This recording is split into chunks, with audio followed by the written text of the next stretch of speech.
to meeting number 96 of the Standing Committee on Access to Information, Privacy and Ethics. La réunion Today's meeting is taking place in a hybrid format pursuant to the standing orders. 96 members can attend in person in the room or remotely using the Zoom application. Pursuant to Standing Order 1064, the committee is meeting at the request of 4 members of the committee to discuss their request to undertake a study of the use of spyware by federal institutions. Remind all members about the earpieces, making sure that we keep them away from the microphones to prevent potential injuries to our interpreters. The floor is open. Monsieur Villemur, commencez s'il vous plaît. Merci, Monsieur le Président. Thank you, Mr. Chair. I would have a motion that was distributed, and I'm going to read it. That as of January 29th, 2024, the committee undertake a study concerning the use of technological tools capable of extracting personal data from telephones and computers in investigative processes conducted by several federal government departments and agencies. That the committee focus in particular on the reasons justifying the use of this investigative equipment by the various government institutions and on the privacy risk assessment process. That the committee devote at least 6 meetings to this study. That the committee invite each of the following witnesses to testify for at least 1 hour. A. The President of the Treasury Board. B. Each of the senior officials of the following departments and agencies. Fisheries and Oceans Canada. Environment and Climate Change Canada. Canadian Radio, Television and Telecommunications Commission. The Canada Revenue Agency, CRA. Shared Services Canada. The Competition Bureau. Global Affairs Canada, Transportation Safety Board of Canada, Natural Resources Canada, Correctional Service Canada, Canada Border Services Agency, CBSA, National Defence, and Royal Canadian Mounted Police. C. The Privacy Commissioner. And D. Any other expert witness that the committee deems necessary, provided that the President of the Treasury Board be the first of all to testify, and that the committee report its observations and recommendations to the House. Thank you. Thank you, Monsieur Villemur. The motion is in order. Do you have any words? You have the floor. Thank you, Mr. Chair. Privacy is a fundamental right, and all our work has shown that it is important to focus on these topics. Canadians are concerned with what's going on with their data, and when we hear that organizations and departments might be using tools to identify data and spyware, and when we ask those departments if they did a privacy risk assessment, and we are told that they did not, well, then the committee has a duty to go and investigate what happened. Secondly, we'll have to correct what needs to be corrected, but we need to inform Canadians of the risks by using certain tools, and some of these risks are unidentified because these tools were being used without their knowledge. The Privacy Commissioner has said the same thing in previous reports, and that's why I believed that it would be timely to organize this meeting so that we can talk about all of this. Thank you. Thank you, Monsieur Villemur. I have a speaking list. We'll start with Ms. Fortier, followed by Mr. Green and Ms. Cousy. Madame Fortier, you have the floor. Thank you, Mr. Chair. Thank you for bringing this concern forward to the committee. I think that there are concerns some departments did not follow the procedures put forward by the Treasury Board. Mr. Chair, I would like to say that the government is not here to spy on people and departments. There are processes in place to be sure that there is a procedure approved by Treasury Board. I was chair of the Treasury Board, and I know that there are protocols. And what I find concerning is that departments did not follow these protocols. And I think it would be good to ask them the question first. We need to find out why they were not following the protocols that have been implemented, the guidelines that were set by Treasury Board.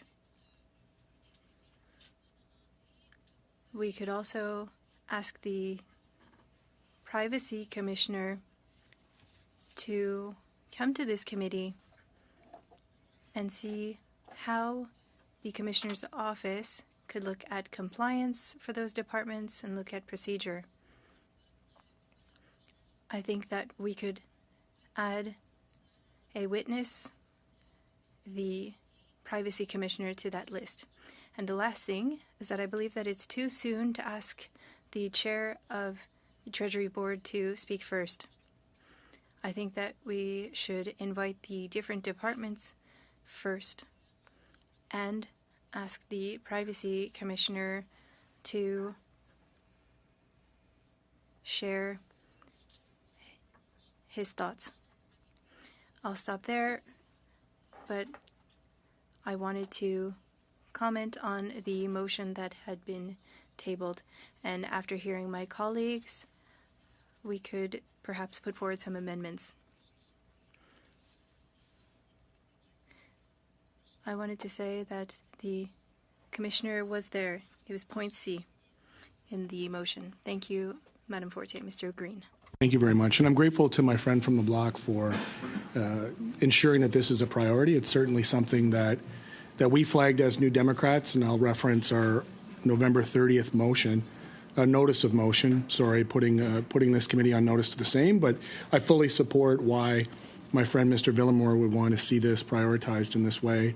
And you'll recall that in my notice of motion that I had in section J, subsection J, Chris Alward, President of the Public Service Alliance of Canada, and Jennifer Carr, President of the Professional Institute of Public Service of Canada, be added to the witness list. So I don't know if we could, maybe find consensus, Mr. Chair, whether through unanimous consent or on division, to have those witnesses representing the workers who are ultimately impacted by this added to this list. Yeah, Mr. Green, I appreciate you wanting to add to that list. I will have to accept that as an amendment if that's what you want to propose, and then we can discuss the amendment and then come back to the committee and see if we do indeed have consensus. If not, then we'll have to have a vote on it. Go ahead. So I'm going to take, Mr. Green, just to confirm, I'm going to take Mr. Aylward and Ms. Carr. Correct. Okay, Jennifer Carr as an amendment to the witness list proposed by Mr. Villamore. Okay. Thank you. Any discussion on the amendment to add those two witnesses? Go ahead, Mr. Kurek. On the amendment. Yes, thank you very much, Mr. Chair. Just to Mr. Green, these are just additions, right? They are two. Okay. Yeah. And two they unions. were, and the as Mr. Green said, the motion on notice that he's proposed, he's got those two names on there, so he's just looking to add them. So, not seeing any further discussion. Can I have consensus among the committee to add those two names to the list? I have consensus. Okay, thank you for that. Madame Cousy, vous avez la parole. Commencez. You have the floor. And thank you very much for the committee having me here today to be a part of this conversation. Mr. Chair, as you can well imagine, we were very concerned when we found out late last week that 13 different federal departments and agencies had this spyware attached to them, and they include, but are not limited to, Mr. Chair, Fisheries and Oceans Canada, Environment Canada, Canada Revenue Agency, Global Affairs Canada. As a former employee of Global Affairs Canada, I'm especially troubled by this agency. The Canada Border Services Agency, the Department of National Defence, the Royal Canadian Mounted Police, and several other institutions are using this spyware technology, as I said, we became aware of late last week. So this is being used across government, Mr. Chair. This isn't limited to a single department, to a single agency. This is being used across government. What's even more concerning, Mr. Chair, is what this spyware is capturing, and it really runs the gamut of all communications across government, Mr. Chair. It includes text messages. All of those text messages employees have sent to their friends, to their family. And of course, we all know we use our phones on a daily basis. The sensitive information included in these text messages, information about where your children go to school, if you have to pick them up, your place of work, perhaps. Any medical appointments you might have. The most sensitive information, Mr. Chair, is communicated through these text messages. Contacts, entire contact lists. Can you imagine your entire contact list being made public, being in the hands of the government, being exposed to exposure of being released, being shared with those you had not intended to share your contacts with? Photos, Mr. Chair. You know, I enjoy taking photos, especially at this time of year when there are so many beautiful decorations across the capital and elsewhere. But having your entire photo library, Mr. Kirk, being shared across government, that is absolutely concerning, and travel history as well. That the government, through this spyware, Mr. Chair, has a history of your travel. That's very concerning as well. This spyware, Mr. Chair, can also be used to access cloud-based data. What isn't in the cloud in this day and age? This is what this government has exposed our public servants to, having their cloud-based information across the network. Internet search history. I, for one, would certainly not like my internet search history put out for the public to see in terms of what movies I'm interested in, perhaps, items I'd perhaps be considering buying my family for the holidays. I mean, this is the most personal of information that we're talking about here, Mr. President, that has been gathered through this spyware and is now in the hands of government. Deleted content. We've all had content, Mr. Chair, that we have deleted in an effort to try and dispose of. Certainly, we've all heard the fact that once it's in the internet, it's out there forever. Who knew that with this government, once it's on your phone, it's with the government forever? But that apparently, according to this report here, is the case. And finally, Mr. Chair, social media activity. Every single post you've ever liked, everything you've ever reposted, every comment that you've ever made, if you are with one of these federal agencies, Mr. Chair, is now in the hands of government. Very, very concerning. And you know what, Mr. Chair, public servants are concerned as well. They are gravely concerned. They wonder, and I quote, why any government office would need such access to people's private information. But yet this is here where we are, Mr. Kirk and Monsieur Gord, at this point, where they have access to this private information. And I'll go on to quote two witnesses who were fortunately added here to the list. Ms. Carr, I should say, pardon me, President of the Professional Institute of the Public Service of Canada. We need to make sure that if our personal information is gathered, that we know about what information is gathered, how it's being used, and how it could be affected if there are others who were able to access it. My goodness, you have any breach of public information in this day and age, a responsible corporation immediately notifies you of it. In this situation, our public service wasn't even being notified of the collection of this information, never mind a potential breach of it. In a statement, the Public Servants Alliance of Canada National President Chris Alward, another witness I see you have fortunately added, called the use of such technology without a privacy assessment alarming and shows a deliberate lack of transparency and accountability by federal departments and agencies. These words could not be closer to the truth, Mr. Chair. But to add insult to injury, Mr. Chair, is I, in my role as shadow minister to the Treasury Board, to the president of the Treasury Board, in the effort to get a response from her, many media outlets were denied any communication from her, any statements. So I, yesterday, Mr. Chair, sent her this letter asking her, under Section 3.2, the directive of the privacy impact assessment, to take responsibility for this. Because I hear my Liberal colleagues saying, oh, you know, we have these measures in place. They should be enforced. Well, the Treasury Board does have oversight of this under Section 3.2, where it states that the President of the Treasury Board holds general responsibility for registering all privacy impact assessments and reviewing the manner in which they are maintained and managed in all government institutions. And yet, we also see in the article, Mr. Chair, that we've learned that these departments' use of spyware did not undergo privacy impact assessments as is required under 3.2 of the PIA under the responsibility of the President of the Treasury Board, to add insult to injury. So, I mean, this just gets worse and worse. So in this letter, Mr. Chair, I hope you will be assured, my Conservative colleagues here will be assured, my Bloc and NDP colleagues will be assured, the government will be assured that I have called upon her to immediately enforce compliance. And if those privacy impact assessments are still not initiated by your end, follow through on the obligations by enforcing the consequences of non-compliance. Because this is certainly the very least that can be done when we find out that this spyware is in place after the lack of oversight by the Treasury Board, by the lack of oversight by this government, that this can at least begin to be made right.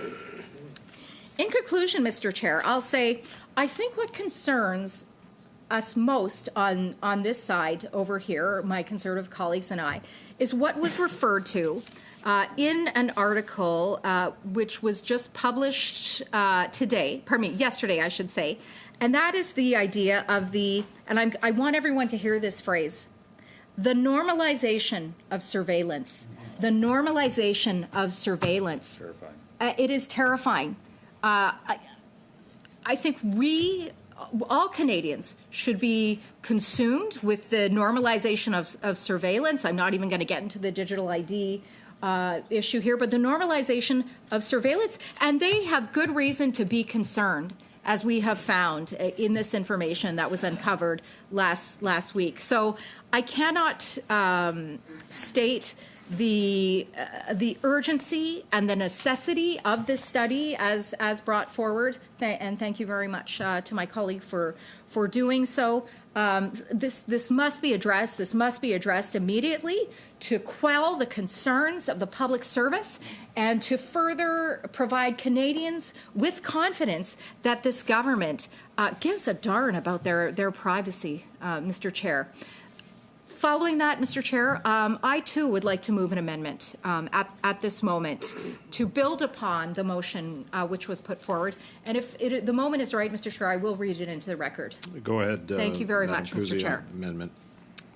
That between the dates of January 8th and January 29th, 2024, the committee undertake a study concerning the use of technological tools capable of extracting personal data from telephones and computers in investigative processes conducted by several federal government departments and agencies, that the committee focus in particular on the reasons justifying the use of this investigative equipment by the various government institutions and on the privacy risk assessment process, and that the committee devote 4 meetings to this study.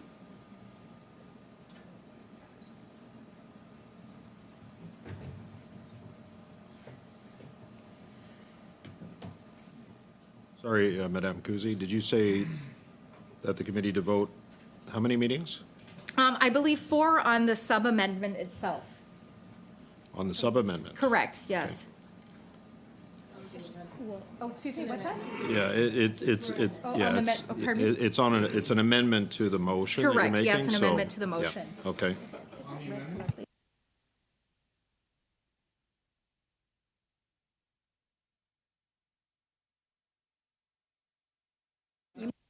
Can you send that to me? Yeah. ETHI@parle.gc.ca. Here's what I'm gonna get you to do this. I'm gonna get you to read the amendment into the record. The last part that you finished out with the committee devote at least 4 meetings to the study, or do you want to keep it at 6, or do you want to move it to 4? According to this, I would like 4, please. Okay. Okay. So she wants less meeting. So you want less meetings, correct? My understanding is 4 on the contents of the amendment. Yeah. Yeah. Okay. So. Yeah. Just hang on a sec. Okay. So let me just try to bring this back. So the first amendment that you've proposed, based on what I've seen, is start having the dates between January 8th and January 29th.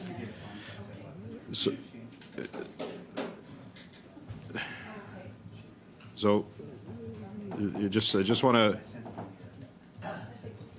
So the clerk has got a copy of it? Okay.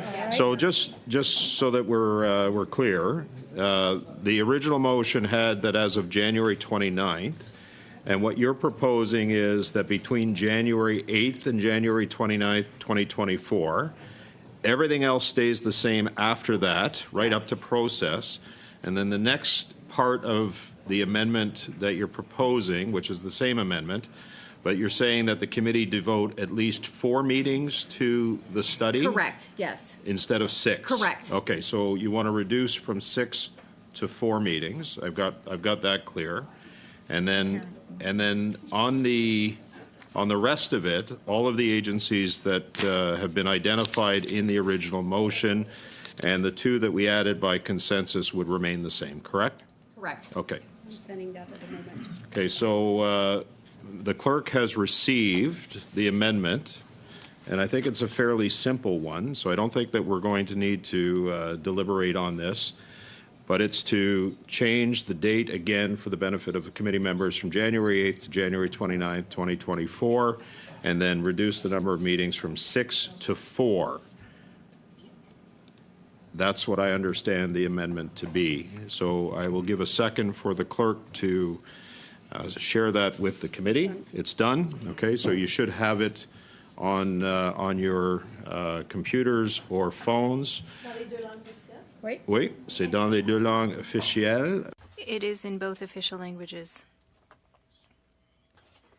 On the amendment proposed by Ms. Kuzi, I have 2 people who wish to speak. I'll start with Mr. Green, followed by Mr. Villemur. Ms. Kuzi, did you want to speak on your amendment? Oui, absolument. Yes. I think that the dates of the motion. We'll start with Mr. Green, then Mr. Villemur, and then I'll come back to you. The amendment, on the amendment proposed by Ms. Kuzi, please go ahead, sir. Yeah, I'd like to welcome Ms. Kuzi back to committee, and certainly, there's a keen interest in this. I think that's been expressed already around the table.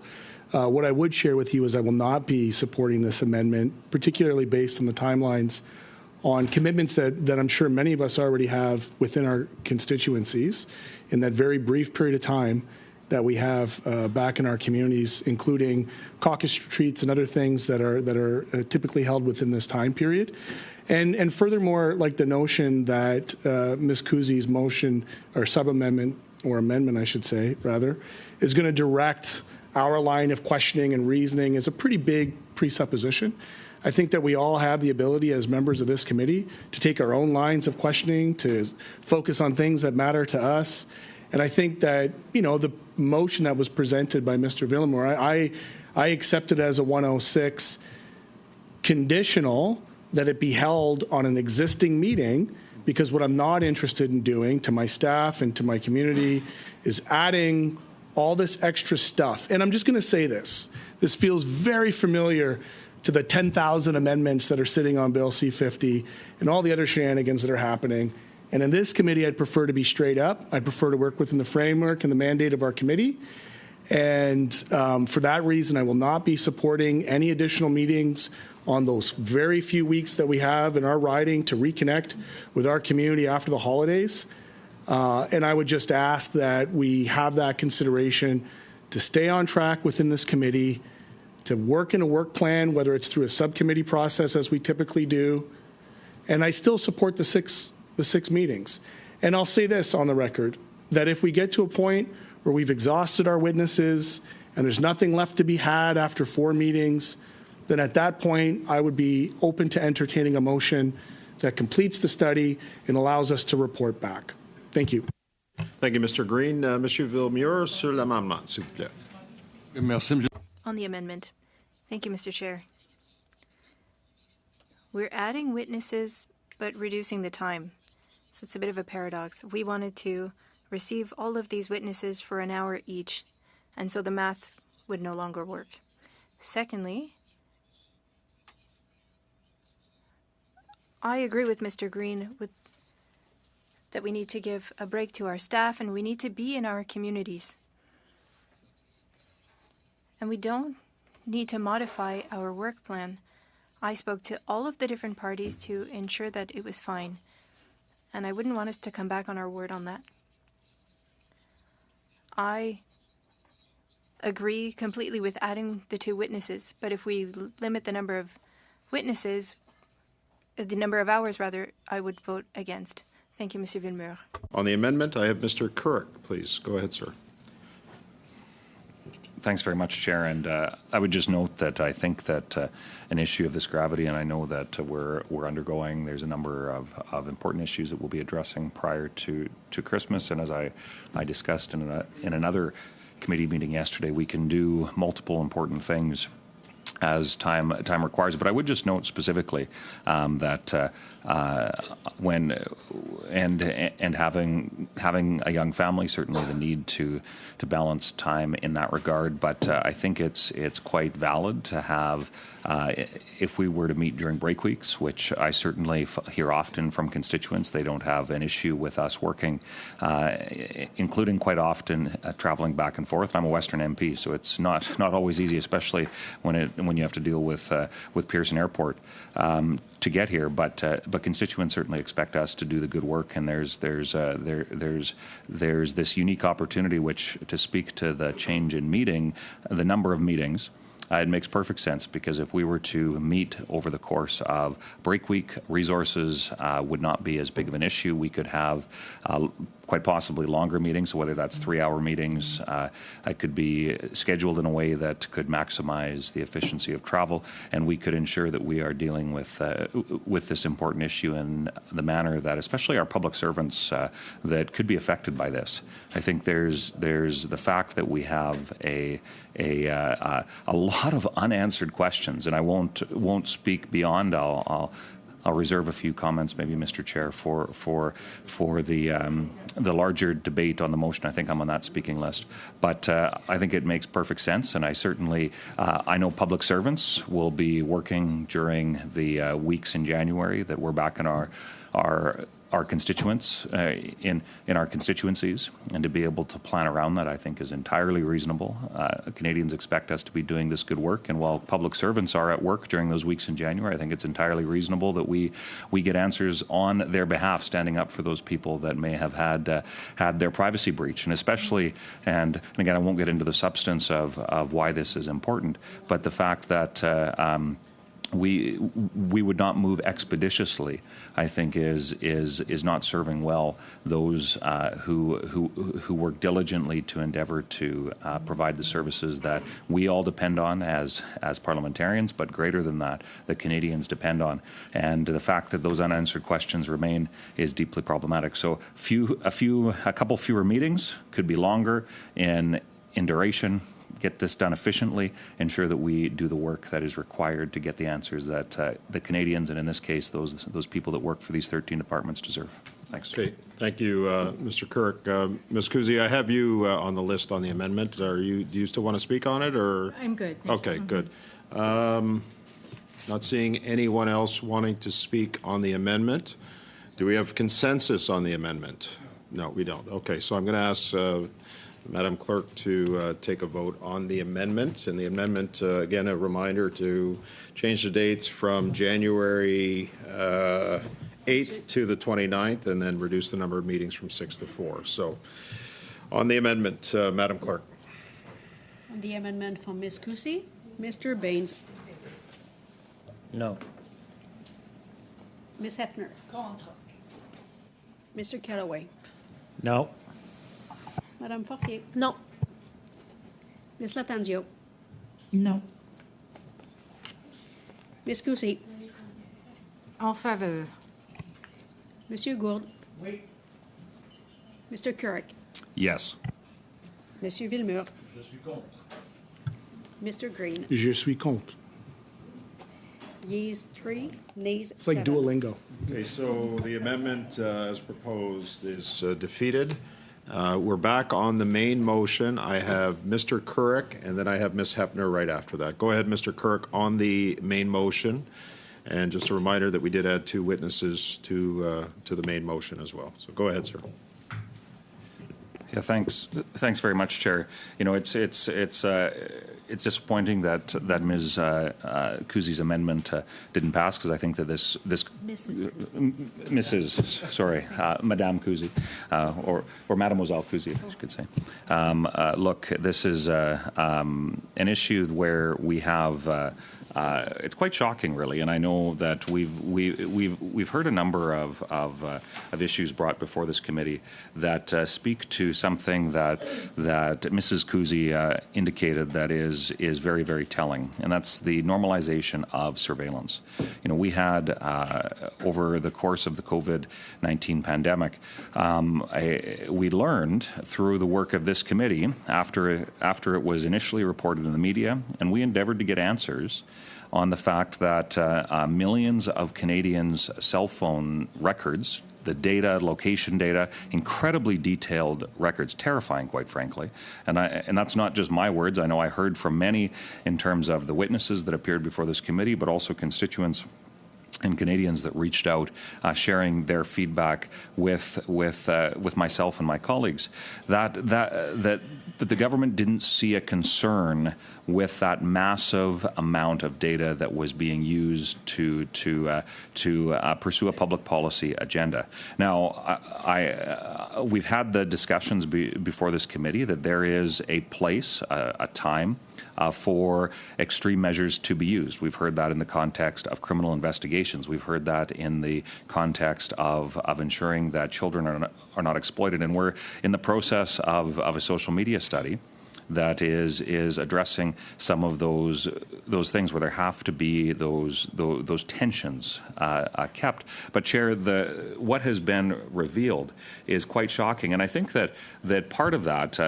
Let me just share a little bit of what I think is a culture shift, and where I as we see the evolution of technology take place at such a rapid rate. You know, I was a part of the debate in the House the other day that happened to involve some concerns around artificial intelligence, and even that there are some members that don't know what AI and chat-based AI was quite shocking, because over the last 12 or 13 months since specifically ChatGPT and there are a host of others, some of which are available in Canada, some of which are not, some of which are available to the public, others that are in the process of being researched. We see a radical shift taking place in technology, and yet the legislation that is governing many of the aspects of that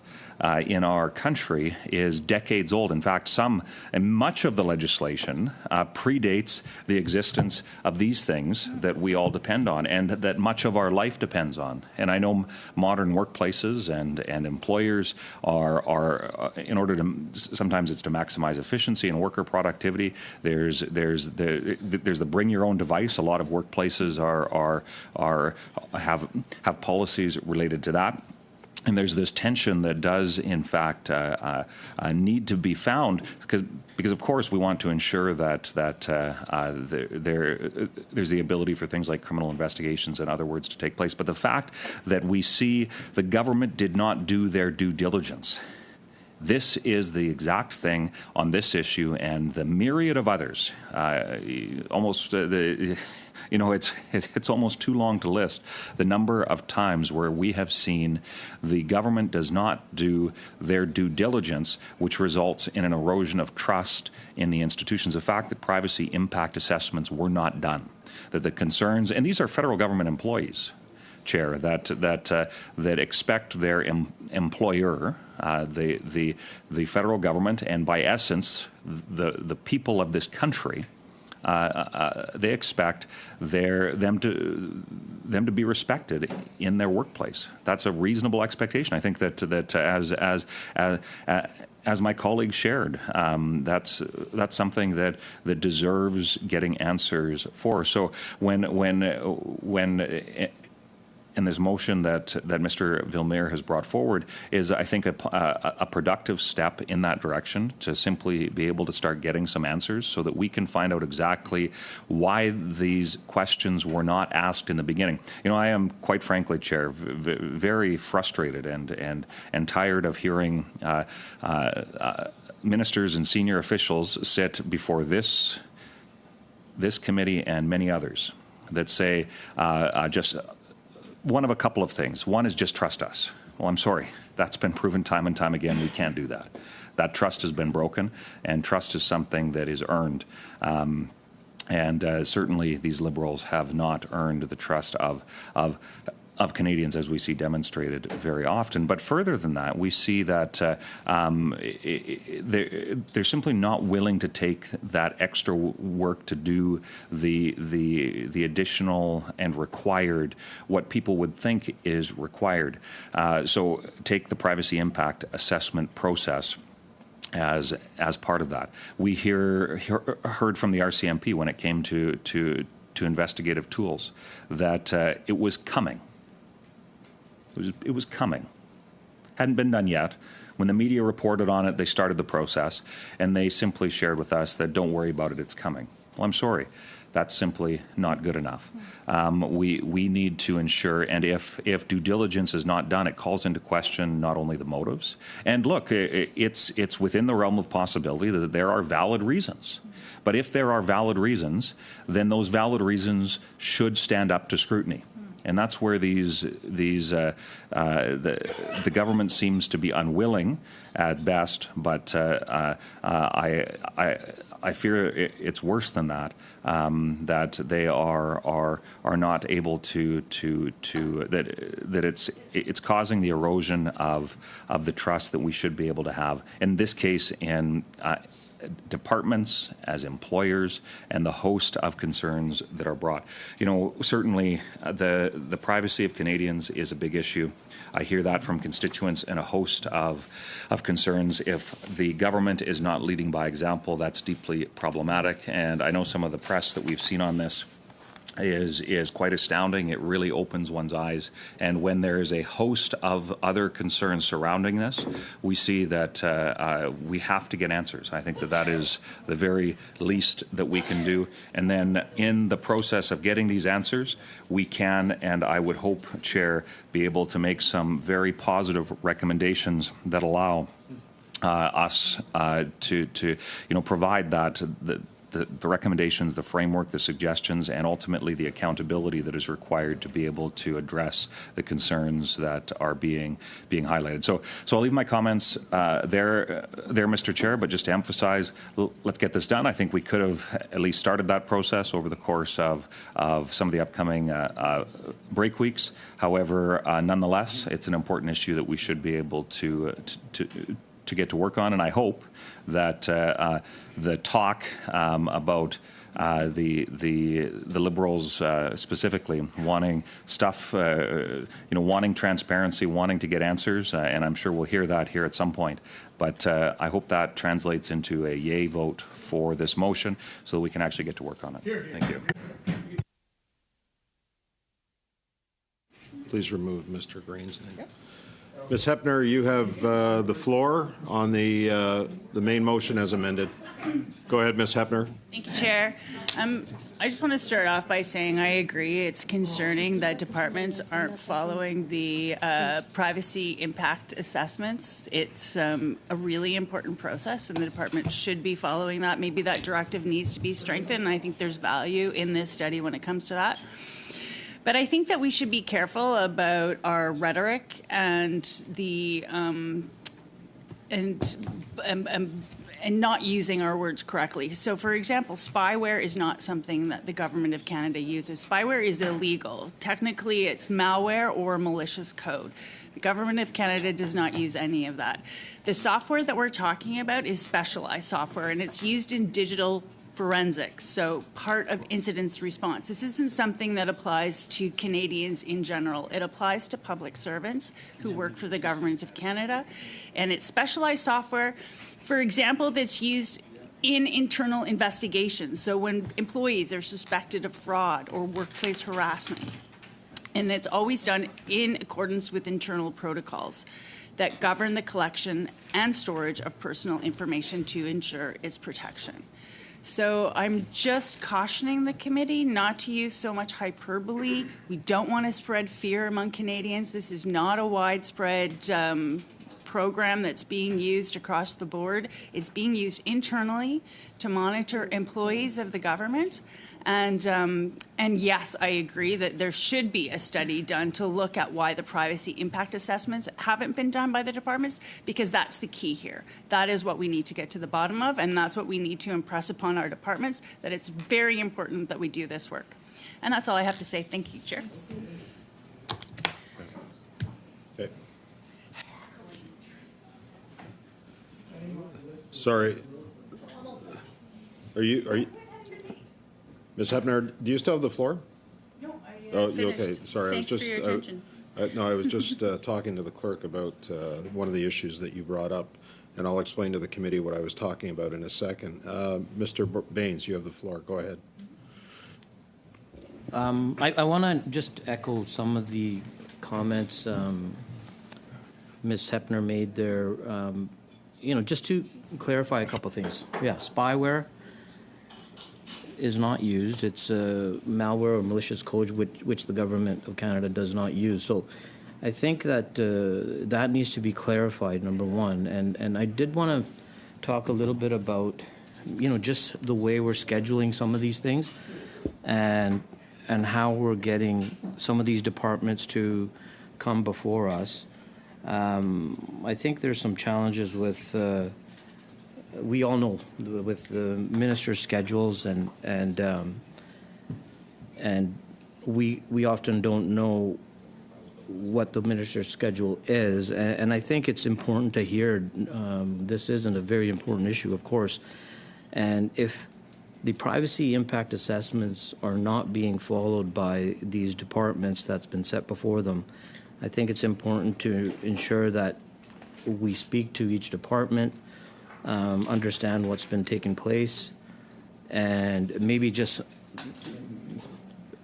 have the order of the witnesses that are being called changed around, where we get the departments in first, and maybe have the president of the Treasury Board, follow after that. So.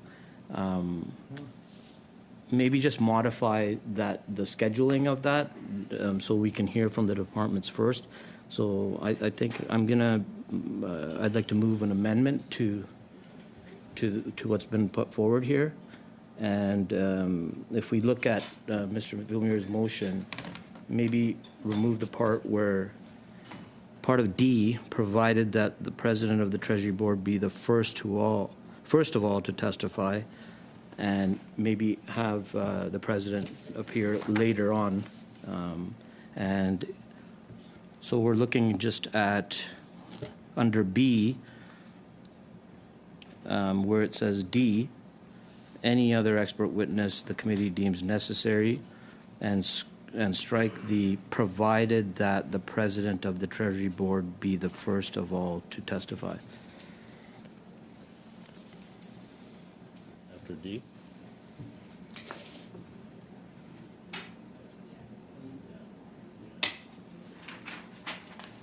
So just for clarity, Mr. Baines, because of the agreement among committee members to have Mr. Aylward and Ms. Carr appear, that would now be D, and then E would be any other expert witness the committee deems necessary.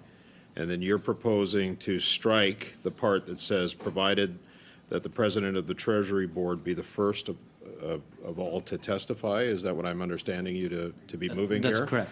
Okay, so where would you then have the president of the Treasury Board appear? Maybe at E? Or sorry, or that's E, so the new witnesses that we've added are E, just to clarify? Jennifer Carr. Yeah, so just later in the, anywhere, Depending on her schedule. So depending on her That's what I- schedule. it doesn't have to be first, it can No. be somewhere on the in list. between, right? Already on A. Yeah, it's on A, right? So the president of the Treasury Board will, So it stays at A. It's just so the it stays timing. there. So just so that the committee members are clear what you're proposing, that the president of the Treasury Board appear at some point Correct. during the study, but not necessarily to be first, correct? Yeah, because we don't want to Yeah. delay the study in Okay. any way, based on her schedule, Okay. saying that she needs to be here first. So I think that's clear, unless there's other opinions. Mr. Couric, on the amendment to have the president of the Treasury Board appear, but not necessarily first. Yeah, thanks, Chair. And I would just highlight one troubling trend that we see with the Liberals is the disconnect between Parliament and executive government. The President of the Treasury Board, as a Minister of the Crown, I think it would be entirely justified for that that to be the first meeting that takes place. I think that the one in charge is incumbent upon the position. It speaks to that the necessity of accountability and the fact that the buck stops, and then, quite frankly, to the point, the practical matter that if more information comes up, this committee could pass a motion to have that minister appear again. The disconnect between what Parliament wants, says, and in some cases even dictates, is simply not respected by the Liberals. I think that the ability for that minister to attend the first meeting and to kick off the study makes perfect sense, and there should be there should not be a fear for that minister. If there is nothing to hide, there should not be a fear about the questions that will be asked and hopefully answered in that regard. So I certainly don't think we should support the amendment. I think that the president of the Treasury Board can start, and if it necessitates calling the president of the Treasury Board back, then so be it. Thank you, Mr. Couric. We're on the amendment by Mr. Baines. Not seeing any other hands up. Do we have consensus on the amendment that's being moved by Mr. Baines? No. We don't. Okay. So I'm going to ask the clerk to call a vote on the amendment. Go ahead, Madam Clerk. On the amendment from Mr. Baines himself. Yes. Ms. Hefner. En faveur. Mr. Kellaway. Yes. Madame Fortier. Oui. Madame Latanzio. Oui. Ms. Coucy. Monsieur Gourde. No. Mr. Couric. No. Monsieur Villemur. Mr. Green. Yeas 7, nays 3, oui 7, non 3. Thank you, Madam Clerk. The amendment passes. We are now back to the main motion as amended a couple of times. Any other discussion on the main motion as amended? I don't see any other discussion. Do we have consensus on we want to vote? Okay, Madam Clerk, if you can call the vote. Alors, le vote sur la motion de M. Villemur, tel que modifié. On Mr. Villemur's amended motion. Yes. Ms. Hefner.